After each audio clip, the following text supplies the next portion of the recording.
and deck previews on One Piece. Today we want to look at King. He is from Romance Dawn. He is a mono purple leader, and quite a different one.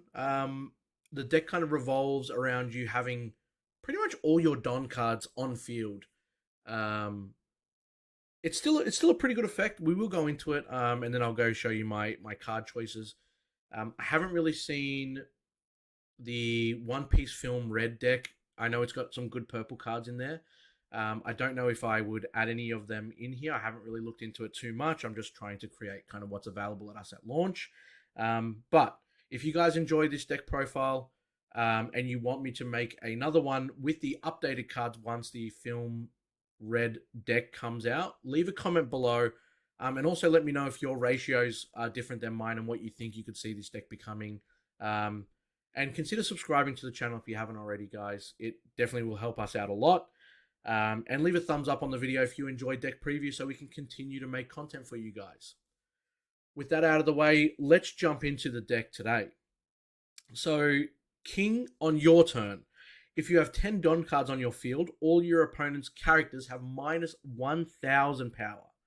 That doesn't obviously include your opponent's leader, but it does include pretty much everything else that's on the board for your opponent. So you'll see why some of these cards are kind of choices in here. We'll be able to KO some of them with a certain amount of power or less.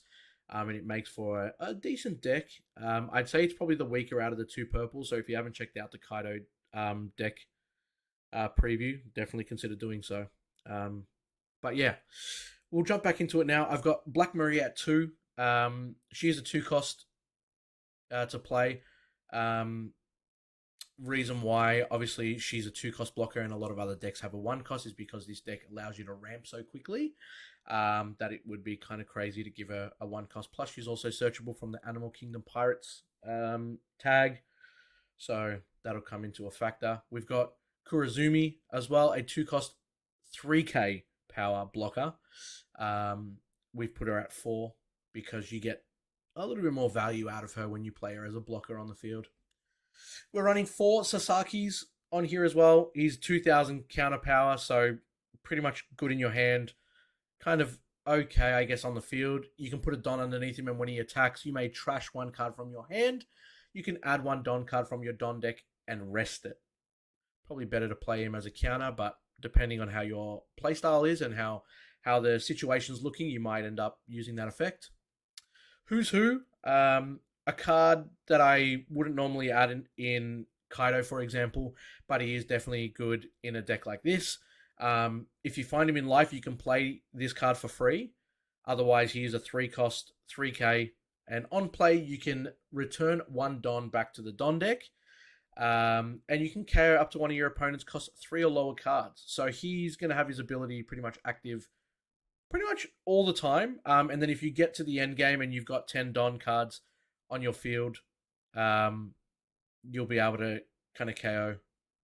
Well, it doesn't really matter because it's the power on King. But yeah, he's pretty much active in all times. You might be able to get rid of that last blocker that they may have, or even another swing that comes out if you hit it from life anyway. So not a bad card. Only reason why I put it as 2 because it is quite expensive. We're going to run 3 Black Maria from the actual set itself, not to be confused with the other Black Maria that we've got. It is a blocker for 4. It is a 5k 5k power card. On block, you can Negadon, regardless if it's in active or rest. And this card gains 1,000 power during this turn. Really good card to be able to just kind of go to 6,000 and a blocker, because if your opponent doesn't deal with it on that swing, then you'll just be able to restand it and a free blocker for your next turn as well. Speaking of blockers, we've got 4 Queen. Why would you not? It's a 5 cost, 6,000 power blocker, and on play you can minus 1 Don from your field back to the Don deck. You can draw 2 cards and trash 1 card from your hand. Still a +1. You might be able to get rid of something that you no longer need, or if you're on the offense, you might get rid of a defensive card, and vice versa. We've put in 4 X-Drakes. He is a 5 cost, 5k power, 2,000 counter, so even if he's not on the field, we can just use him for combo power itself.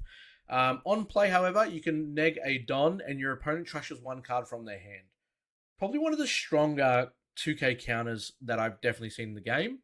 Um, Getting rid of cards in your opponent's hand when it's already limited is super, super strong. So, regardless if you play him or you keep him in hand for the combo power, I think is absolutely amazing. 3 Kiyoshiru's. On play, if you have 8 or more Don cards on your field, draw 1 card. He is a 5 cost, 6,000 power. Still a really good effect as well. You're always going to be wanting to use your Don in some way, shape, or form, and you can ramp that up quickly. Babanuki, a 5 cost 7k card that is a vanilla, so it has no effects. One of the strongest ones. I think Blue also has a very similar vanilla card as well. I try to slot it in where I can if there's no better options. I put him as 3. King from the starter deck SR. I've put 2 of him in here. It is a 6 cost 7k power. On play, you can return 1 Don back to the Don deck. KO up to one of your opponent's characters with a cost of 4 or less. Again, great effect. KOing is super important. Bouncing back to your opponent's hand allows them to get combo power. I don't really like that mechanic too much, considering obviously cards are so hard to come by and combo power is very crucial. So I would definitely rather KO them. A 7 cost 7,000 power King. This is the SR from the actual set Romance Dawn. On play, you can neg 2 Don. You can KO one of your opponent's characters with a cost of 3 or less, and one of your opponent's characters with a cost of 2 or less. Just a good mini board wipe coming from King. Again, if they've got multiple blockers, it does wonders. He is a 2 of because it's obviously very situational. We're going to look at the other SR from the starter deck. It is Kaido. He is a 9 cost and he has 10,000 power. We're running him at 2. On play, you bring 5 Don back to your Don deck, and you may KO one of your opponent's characters with a cost of 6 or less. Then this character gains Rush for the turn. Not only can he KO, he can Rush, and you can use the 5 Don back to the Don deck that you used to play him. Amazing card. Have him at 2. There's a lot of great expensive cards in this deck. Very situational, of course, just like our next Kaido, the other SR from Romance Dawn. 10 cost, 12k power. On play, you can return 6 Don back to your Don deck. And if your leader has the Animal Kingdom Pirates type, KO all characters other than this one, including your own side of the field, and obviously your opponents. Very, very situational. You really don't want to have any other cards on your side of the field when you activate this Kaido. Of course, you don't have to use the on-play effect. You can just simply tap 10 and have a 12k body on the board ready for your next turn if you believe you're going to go to the next turn. Now we're looking at the event cards. We've got Blast Breath, 4 of. Probably going to be seen in a lot of purple decks going forward. You can neg 1 Don, so the one that you've just literally activated, so use this card.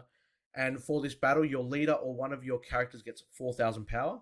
Very, very strong, considering how quickly you get Don back with this deck. 2 Elephants Marchu. It does have a trigger to activate the main effect if it is hit in your life. It does cost 4. KO one of your opponent's characters with a cost of 2 or less, then add 1 Don card from your Don deck and set it as active. You need 4 to activate it, but it kind of, I guess, costs 3. But you really want it for the trigger effect more so. Braccio Bomber, we put it at 3. The trigger, you can add 1 Don card from your Don deck to your cost area active. And then the activate main, this is a 6 cost, by the way. Activate main, KO one of your opponent's characters with a cost of 6 or less. Then add 1 Don card from your Don deck to your cost area active. You really just want it for the trigger. Paying 6 is never good to just, I guess, KO a 6 cost when there are cards that cost less that KO higher cards. But yeah, you really want to see it in your life. If you see it in your hand, it's kind of a little bit of a feels bad. Obviously, the MVP in all purple decks these days, Onigashima. It is a stage card. You pay 3 for it. Then you activate main. You can rest this card, and you add 1 Don card from your Don deck to your cost area in rest every turn. It's just a constant ramp, and it literally pays itself off, I would say, in 2 turns straight away. You really want to see this in your starting hand. You don't want to see it further than probably turn 2 or turn 3. It is kind of like your go-to play for those that have played any other any other card games with stages or field cards. There's nothing that interacts with it right now, and it's just constantly going to ramp a Don in rest, considering how many other cards play around rested Don cards or negging Don cards back to the Don deck. So, well, guys, that is the deck preview for King. I hope you guys enjoyed it. Definitely let me know down below what you guys think of it, if you'll be running it, if you would change the ratios, if you want me to add another profile once I get the One Piece Film Red deck as well when it releases. But again, thank you so much, guys, for tuning in to our channel today and watching this video. Hopefully see you guys in future videos. Cheers.